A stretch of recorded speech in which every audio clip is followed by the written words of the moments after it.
Connect with Christina. Today I have my dear friend Coco Gil. I've been waiting for this day. She traveled, 2 hours? Actually, today was like about 45 minutes. The traffic, the construction, and I miss an exit. Oh my gosh, yes. Thank you for making that drive all the way from Tucson. We love Tucson, Arizona. One thing that I want to point out immediately with you is that for as long as I've known you, you are certainly one of the most positive women. Always laughing, always happy. You're always showing up with that type of energy. So I want to thank you for that. You're welcome. My pleasure is, something that is supposed to be there in every human being. Whoa, Pierre! Pierre. Sorry, guys. My Pierre puppy is here. My little Frenchie. Well, tell us what you're doing right now. Right now, I am a realtor. I went back to the real estate after a few years that I got stuck in property management. I left property management, went back to the real estate, and about 2.5 years ago, I got my license as a mortgage loan originator as well. But in this, your real estate stuff, do you find yourself still working with some of our property management people? Oh, yes. Okay. Yes. I had a few sales from them, and I stay in touch with them, but most of them. It's like a property management. You leave property management, but property management never leaves you. That's right. It's like a second family right there. Right. You get to know a lot of people in town. Right. And when you know a lot of people in town, it's just... makes it easy. It makes it easy and fun. Yeah. I'm just sad because they don't invite me to the events anymore, but it's okay. All right, guys, invite Coco. Yes, but you're please, always invited please. with Coco Christina now. We obviously love the AMA. We're very active. I mean, you'd agree, AMA, the Arizona Multi-Housing Association, that's the glue. It was the glue when I was in my 20s, and it's still the glue today, and we're not going to bring up how old we are. But anyways. I know, huh? We're aging gracefully, guys. On that note, though, coming back to, you being in property management, I tell Justin all the time, there's stories. I could have written a book when I was in my properties. Then I went to do eviction work with the, KLG back then. And I thought, wow, not only can I write a book, I can write a series now, because now I was getting all your stories. So without names, what's one of the property management stories that sticks out in your mind? When it comes to evictions? And anything. Like one of my stories is... doesn't have to be eviction, just like a story in property management. Property management is a very noble thing, But I used to have a manager. We're still very good friends. And... I wasn't a leasing agent. I was an assistant manager and manager after that. So, but I used to lease a lot of apartments. I could see why. I lease a lot of apartments. And they said, well, how do you do it? And one day, the manager said that she saw me. She said, you know what? I don't know how you do it, but you walk in front of the client and they are just looking at you.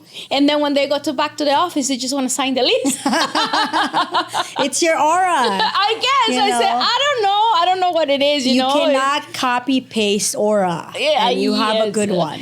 And I was like, okay, so I guess. And when it comes to the evictions, one thing that I stuck to me, and I just can't forget about that one. It was one of my first ones. We went to evict this family, and honestly, it's not a pleasing job. It's not a good thing, but the law is the law, and it's what it is, right? And they were celebrating a birthday, one of their kids' birthdays. Oh, so they have to leave. Right. And leave the cake and leave everything they had in there. And unfortunately, there's some things that you cannot avoid. That's painful. Painful. To watch. Because you have to be a part of it. But, yes. And I felt really, really bad about that one. And I never forgot about that one. For some reason, it just got... stuck with you. Stuck with me, yes. And you said it right. Like being a property management, being in that field, in those positions. Pierre, stop it. It's noble. We talk about how, we used to wear so many different hats. Well, we were everything. Accountants, too. Yeah, that's the first thing. And then, they're counselors because they trusted us, with their feelings and what they're going through. And that's why I say, like, it's not, apartments are so special because it's not just the four walls, right? There's stories within them. There's stories, and you actually get involved with every resident that walks through that door. Yeah. And with every prospect too, you get to know a lot. Yeah. You get to know a lot of people. Yeah. And that job to me is so important. So shout out to all of our property management people. Oh, yes. We love you guys. Thank you for all that you do. If you're comfortable sharing with us your experience sharing a loved one, I feel like you might be able to help other people out there going through that, just to show them that, yes, you've gone through such a tragic time, but you chose to continue to live and honor this person and not give up, because that person wouldn't want to see you that way. Well, yes, I lost my son. He was 30 years old when he passed. And the circumstances are they are tragic circumstances. So when situations, when the person is gone, I think it doesn't really matter how they go. The pain in the parent and the family, I think, is the same. Now, everybody processes different, everybody feels different, everybody is going to go through certain stages of grief in a very different way. Right. I always think that, and I feel in my experience that staying busy was, the best thing. I reinvent myself during that time. And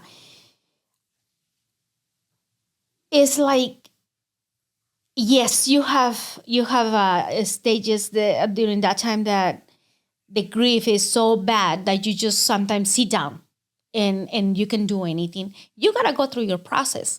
You gotta give it time. And a lot of people, unfortunately, thinks that or feels that they can go through the grief in 24 hours in a year. And unfortunately, it's not like that. And grief is for the rest of your life.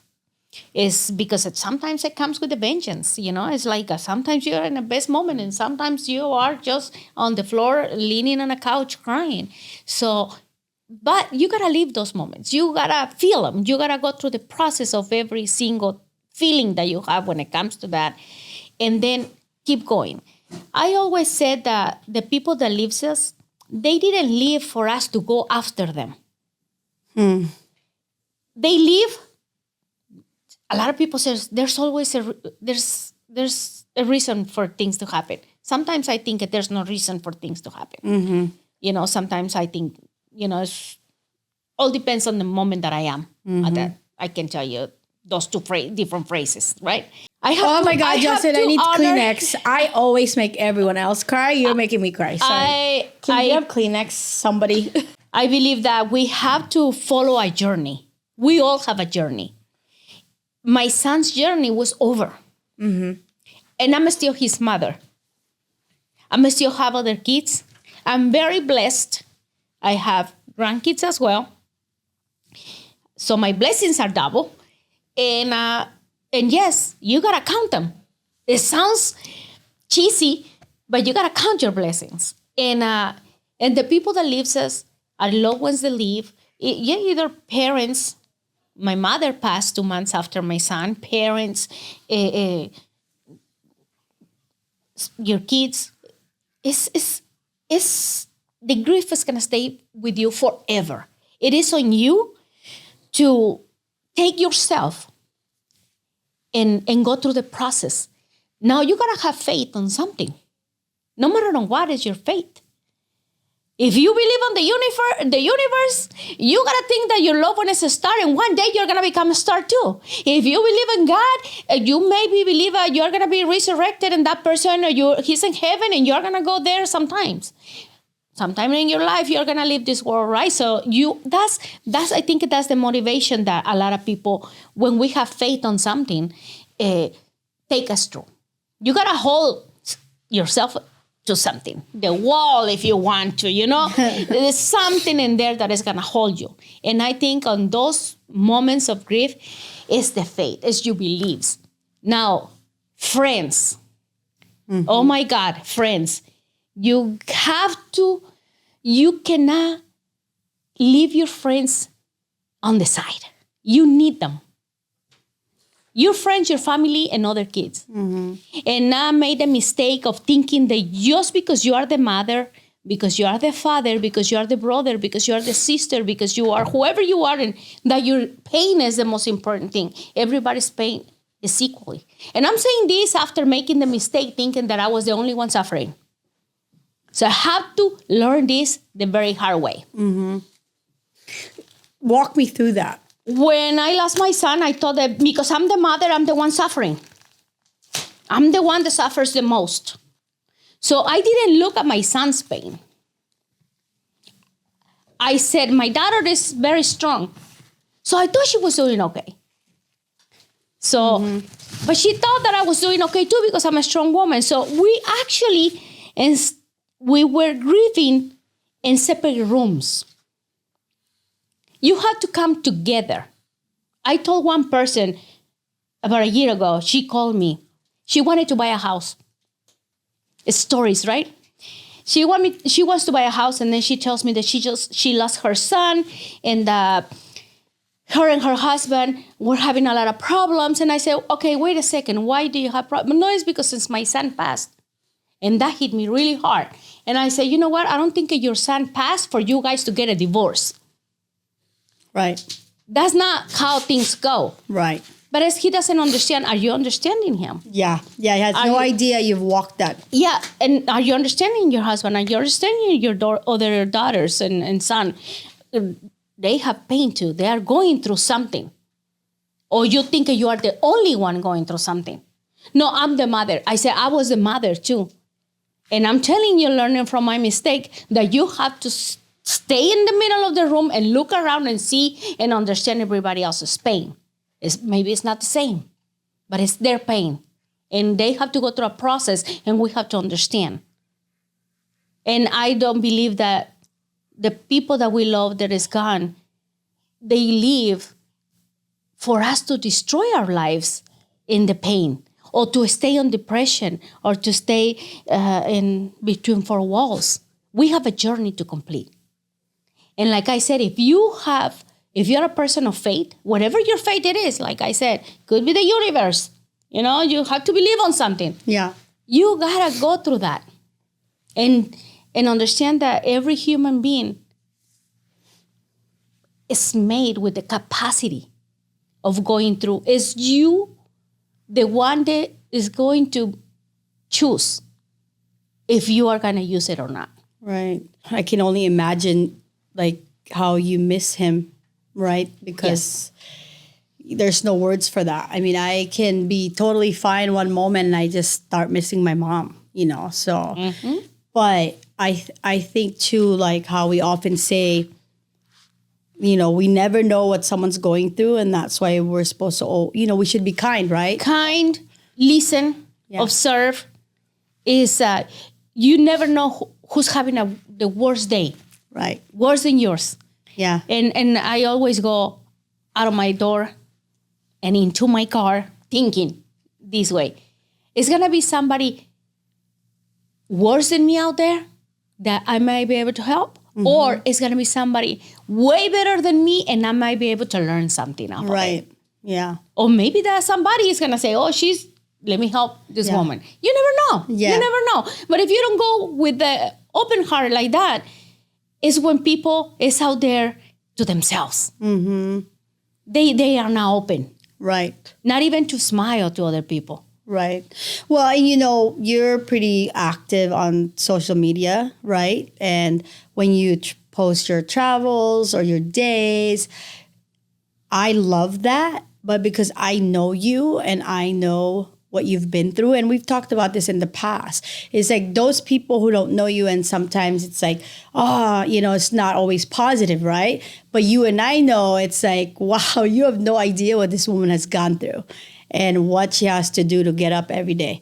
And so when I see you posting happy, you know, all the things, like I celebrate that with you. But it's a reminder for others. Like when you see things, you know, on social media or whatever, instead of going to a negative place like, oh, they're bragging or they're whatever it is, just remember you don't know the road that they've been on. And you're like a testament to that, because no one would know that I know because we've been friends, but that's why I think you're so inspirational. And I know that because of the line of work that I do, there's so many people going through that where they've lost their loved ones.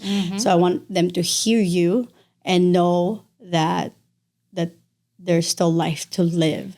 Still life to live, still a lot of things to do. If you are alive, it might not be a specific reason, right? What they said, oh, there's always a reason. Maybe not, but it's your journey. It's your life. And obviously, it's going to be always people that depends on you, maybe not in the money, but emotionally, on your care, you know? Right. A lot of things. It's a lot of things. Go through the process, live every emotion, but make sure that you give yourself the time that and understanding that the grief is never gonna leave you. You just learn to cope with it. Yeah, exactly. Learn. You take it with you on the luggage when you go some places. You know, put it on the back seat when you're going to the store. It is all those things. You know. Yeah, songs that you hear. Yes, yeah. Oh, yeah, songs. Oh my God. Sometimes I hear doing something at home and this song, and I realize my tears are all over my face. I'm like, oh wow, damn, that hits me there. You know? Yeah. Yeah. Well, and then the ones who I know myself, like they have just gone through that, like within weeks of today. You know, they're gonna have to go through the holidays. Their first Christmas, the first birthday, the first whatever it is, you know. That's a tough time. Yeah. That's a very tough time. My son, his name was Said. This June is going to be 7 years. And just like you mentioned it's so hard because every date is like, it's not just the first one, you know. Oh my God, it's 7 years without the. Oh, it's 7 years of this, and it was now he does have a double thing. It's the birthday and then when he left. So it's just if you are doing okay the day before, that day you are not. Right. For some reason, you are not. And through the time, I just breathe and I share. I share my pain. Like I always say, I'm feeling this way, you know, I'm not doing good. You always gotta find your support out there. Right. You know? Be real. Gotta find some support somewhere. Yeah. Yeah. Friends, husband, family, boyfriend, lover, you name it. Someone is gonna be your support. Right. So if you can think of some of the ways that the loss of your son has changed you, what would that be? I became more aware of my surroundings. One of the things that I acquire with that is the fear. Sometimes I was a very brave person of I'm going this way, going that way. Now, when I go to places where there's a lot of people, I look around.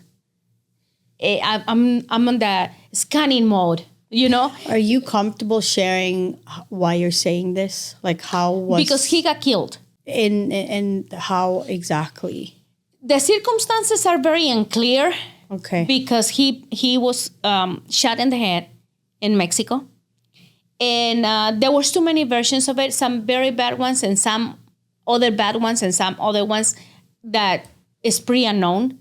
So obviously, when it comes to the justice system in Mexico and the law, seems like you're like always talking about two different things. And the performance of the people that are supposed to bring that to justice is not there.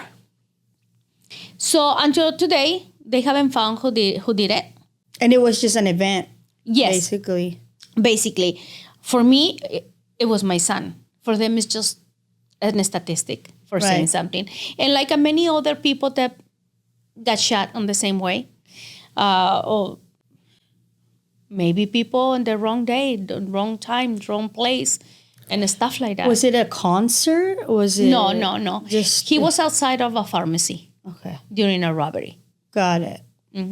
There's, like I said, good versions about it, bad versions about it. So It's just tough. It's just tough. It's just And like you said, no matter how you lose them, it's just the pain is the same. It's the same. Yeah. It's the same. I used to say before this, well, it's because he was in the hospital 5 days, and I said, but you knew that he was gonna die, like that will prepare you, but it doesn't. When somebody dies, no matter that it's going to happen, or a sudden death like that, a violent death, a sweet death, or whatever kind of death, the pain and the process is there.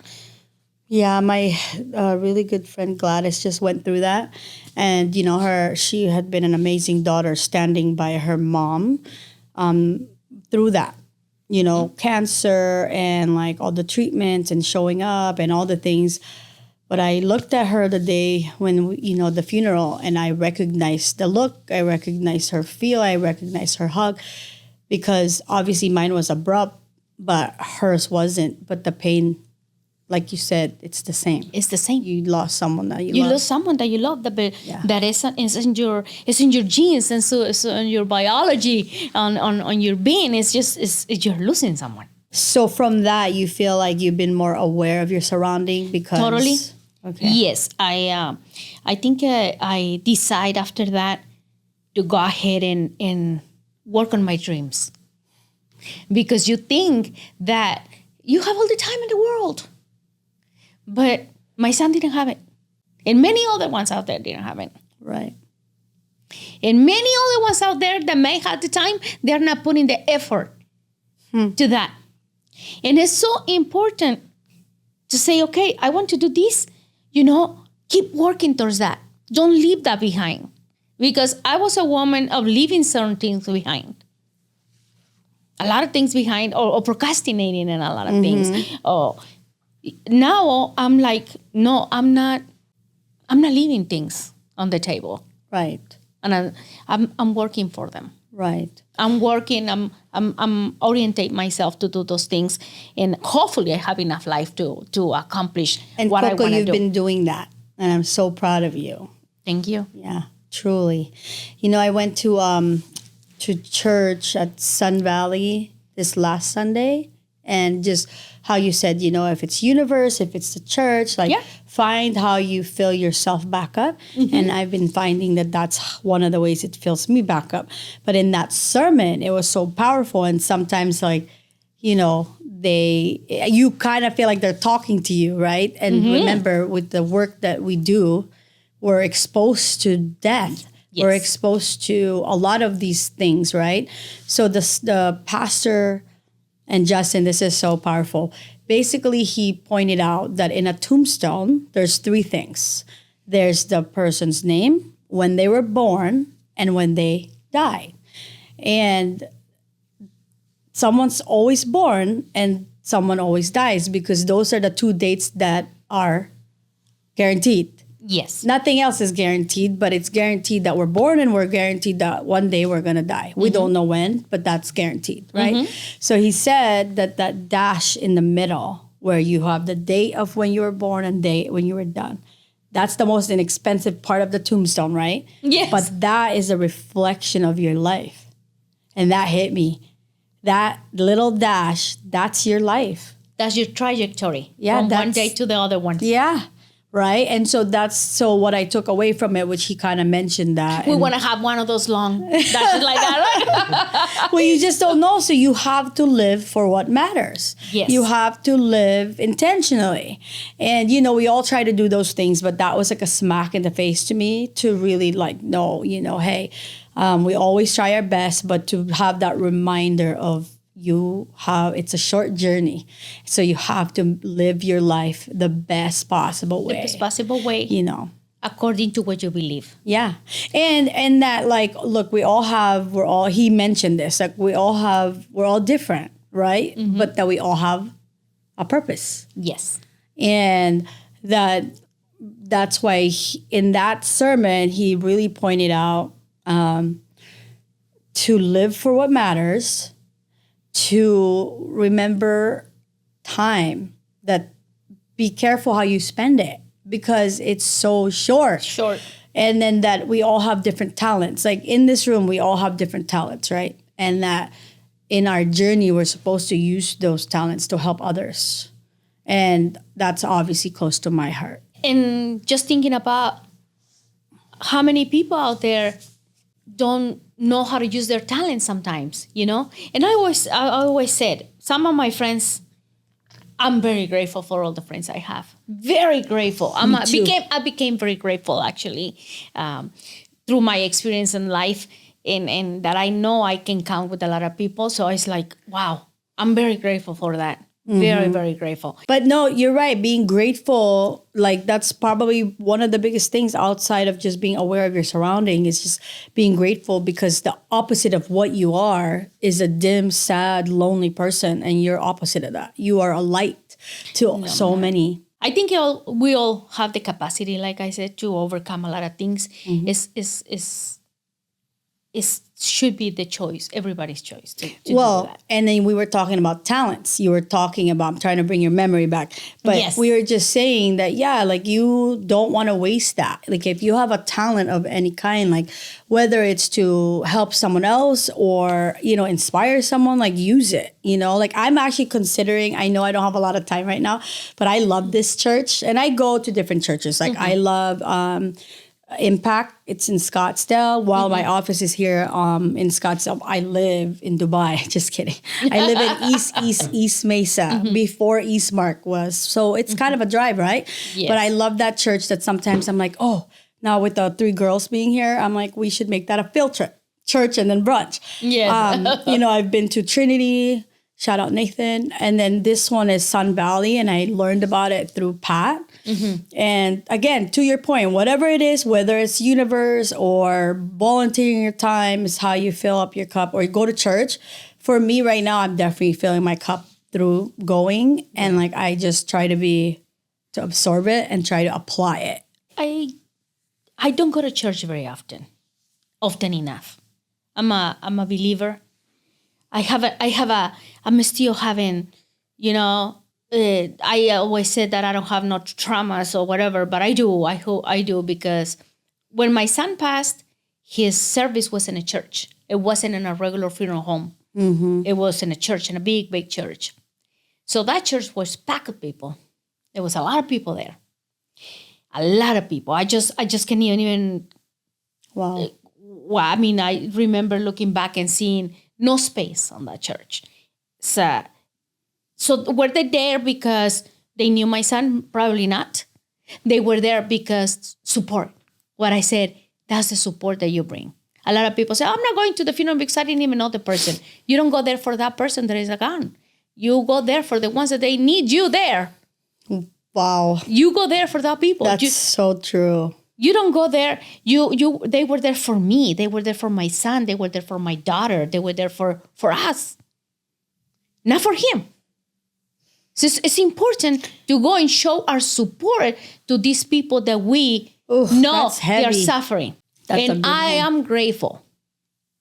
I am grateful for that. For every single person that was there, I like I said, I remember turning my head and seeing, I request everybody to go in white. That was my request. I don't like dark. So my son needed light. My son needed something, a clear path. So I tried to. Wow. And I have a brother-in-law. Well, my husband passed away, brother. We're still in contact. And through the beginning of this journey after my son passed, I was not, obviously, like every parent, everybody, not having the best time of my life, right? And I had so many ideas in my head, but I couldn't put nothing together for a few months. I was just suffering. The question is this. I'm going to tell you exactly what is the question that every person out there needs to hear when they are at the lowest moment. He asked me this. What would you do for your son to rest in peace? Wow. What would you do?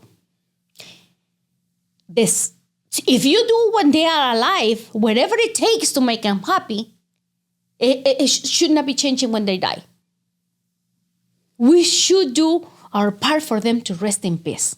That's what I said. They didn't die to take us down or to take us with them. After that question, I think I start putting my pieces together. Mm-hmm. I pick up things from here, things from here, things from over there. Right. And I said, okay, I want my son to rest in peace. That's powerful, Coco. My son was his energy is very powerful. So I can feel it because obviously it's my son. We are all energy, right? So it's not that you just die and disappear. Something of you is going to be somewhere around here. And that's what I believe. That's what it is.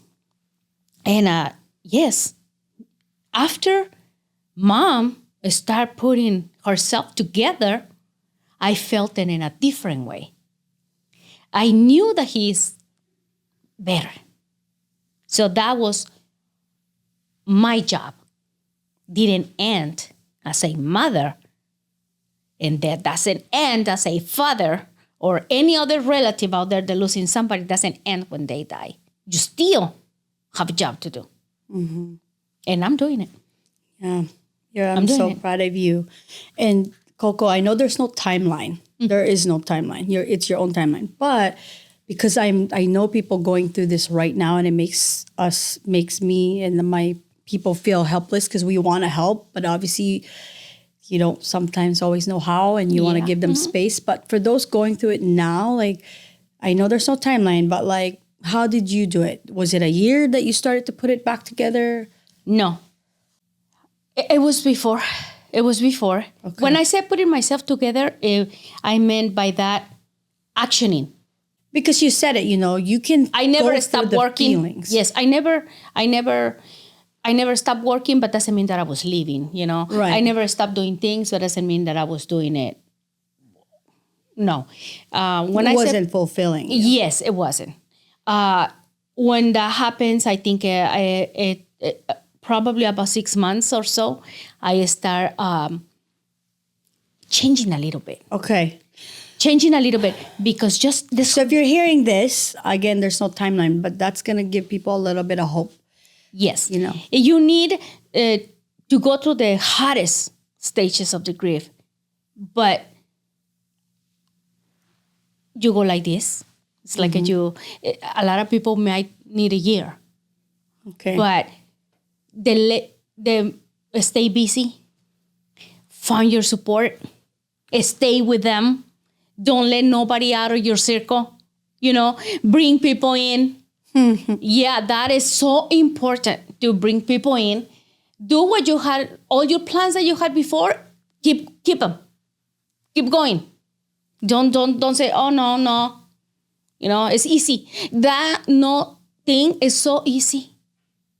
When you are in pain, it's so easy just to say, nah. But that is not helping your soul. It's not helping your heart. And obviously, it's not making anything in your mind. Mm-hmm. So when you go out there with all those emotions, and you're doing something, you are walking towards the healing. Mm-hmm. I should say the healing. Yeah. And like you said, right? Like, go through the emotion and yes. Face it. Just don't unpack there and stay there. You have to go through it, but just keep pushing. Yes, you're going to cry. You're going to have different feelings. And the worst feeling during the grief process is the fear. The fear. I haven't spoke yet with someone that is going to grief that never experienced the fear. We all do. There's that fear that crawls on you. That you want to close your doors, your windows. Even on the regular people that when they are sick and they die sick, even the people that stay, their relatives, they develop the fear. I don't know why. Mm-hmm. I guess it's something in our souls that just, and you can't even explain it either. No. But you made a good point. I never thought about that. Like, yeah, you might not know honestly, you just added value to me because I didn't think about that. That like, okay, even if you don't know these people, that doesn't mean you can't show up. That's pretty profound to me. I never thought about that. That, yeah, you're right. You're not showing up just because you know them or don't know them. You're showing up because you want to give that support. Yeah, you want to give the support. I mean, you know, I'm going to tell you the 95% of the people that was on my son's service, they didn't know him. They know me. Powerful. They know my daughter. They know my son. They know my family members. So that is the support that you need to show. You're not supposed to just, I don't even know them. You don't go for them. They don't care anymore if you're there or not. But you know what? We do care. Right. We do feel that. And that is so important. Right. To be there. Yeah, you just gave me another gift because, you know, I always look for ways to give back or support. I never thought about that. I've never showed up to a funeral before of people I didn't know. So. But you know someone in there. You know the parent. You know the sister. You know the boyfriend. You know the girlfriend. Right. Yeah. Yeah.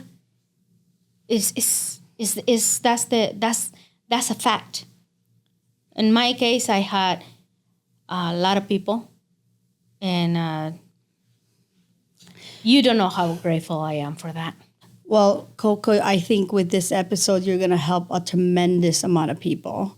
So thank you for making your time. I know Justin's over there telling me it's almost time. I can feel it. But I can't ask you to leave until you leave a message for him as if he was here. What would you tell him? To my son? Yes. That I haven't found yet who's going to take care of me when I get older.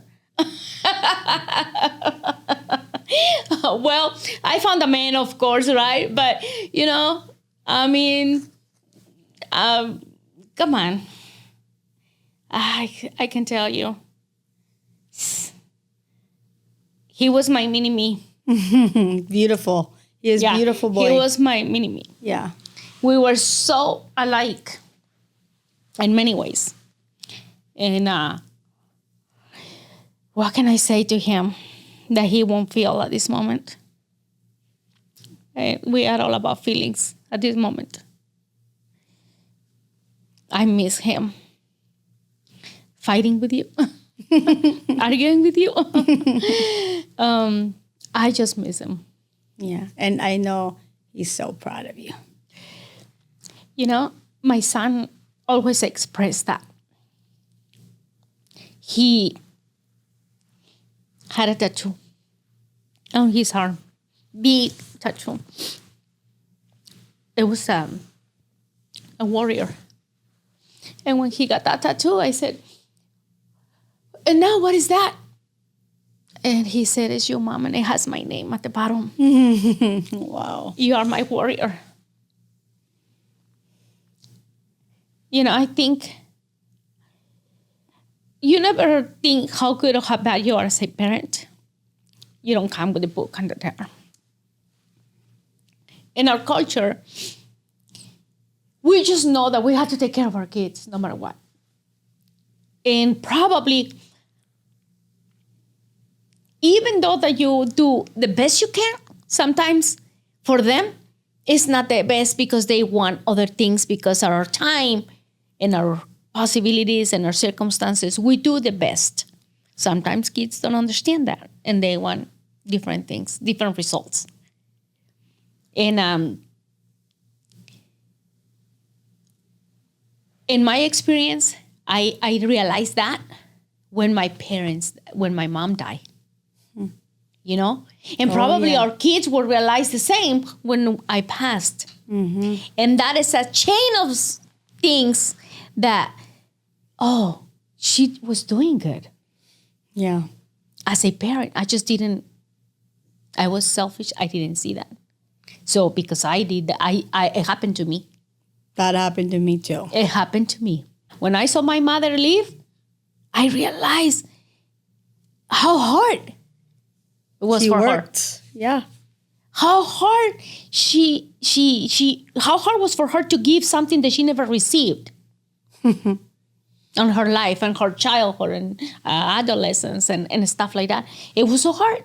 but I wanted more. But I never understood what was behind all that until she died. Right. And it's a chain. I think I have seen that in so many people, going through the same thing. You're right. Realizing that after the fact. Yeah. It's after the fact. Right. Which also comes with a different set of pain. Depends. Yes, it does. But it gives you the satisfaction, like I always said. It gives me the satisfaction of understanding. Yes. A lot of things. True. A lot and of people, even getting to know them even more. Yes. Which is the craziest thing. Mm-hmm. A lot of people say, oh, it's the remorse. A lot of people think the remorse. But I believe if you do as best as you can and do and react and act as best as you can with other people, you're not supposed to have that, right? Yeah. For me personally, I think I have definitely celebrated my mother more because her and I were the same. So we would always but I got to know her more after because you're open to that. You're just like, oh my gosh, like everything you tried to teach me that I'm like, I don't, I know. And it's like, I understand. Mm-hmm. And I just love her so much more for it. It's crazy. Yeah, it's crazy. It's crazy how we then realize. I was a distant daughter from my mother. For many reasons. I was a distant daughter. But on her last moments of life, we got so close. Mm-hmm. That is when I understood a lot of things. It's when I realized a lot of things. Wow. And then after that, I realized so many other things. Right. But you know what? During my childhood, I was a well-fed kid. I never needed extra pair of shoes. I'm always had one throughout the year, but I always have my shoes. We have a home. We have a car. Food on the table. Food on the table and a mother in the house. Doesn't get any better than that. That's what people said. Oh, were you poor? And I said, no, we were not. My father worked. We have money. We have food. We have clothing. We went to school. No, we were not. We didn't know. So due to that, I practice the same with my kids. But I was more open to be more loving, show more affection because I didn't want them to feel. But I have a distant daughter. But you know what? My daughter is flying on her own thing. Mm-hmm. So that means, damn, I guess I did something good. Because she's totally independent and doing her thing, a strong woman. Yeah. Okay. I have 3 grandkids from her, and I don't see her very close to her kids either. But I said, well, I guess that's how we are, right? That's how we are, and due to that, we are independent adults and good adults. Right. So, what is the right measure? We don't know. We never know. That's for sure. Yeah. We just do the best we can with what we know. The best we can with what we have. Yeah. Circumstances is gonna change. It's gonna change you all the time, but just don't change who you are. There's no way. Yeah. Oh, Coco, thank you for driving the 2 hours and sharing all that with us. Got stuck in the traffic. I just love you, my amiga. I love you too, Christina. Love you too. And years pass by, huh? Mm-hmm. A lot of things. Yep. A lot of things. We said we'd grow old together, so here we are. I know, huh? Yep, I told my friends, I'm going to grow old together with you, ladies. That's right. Oh, thank you. Bye. See you guys later. I need to give her a hug.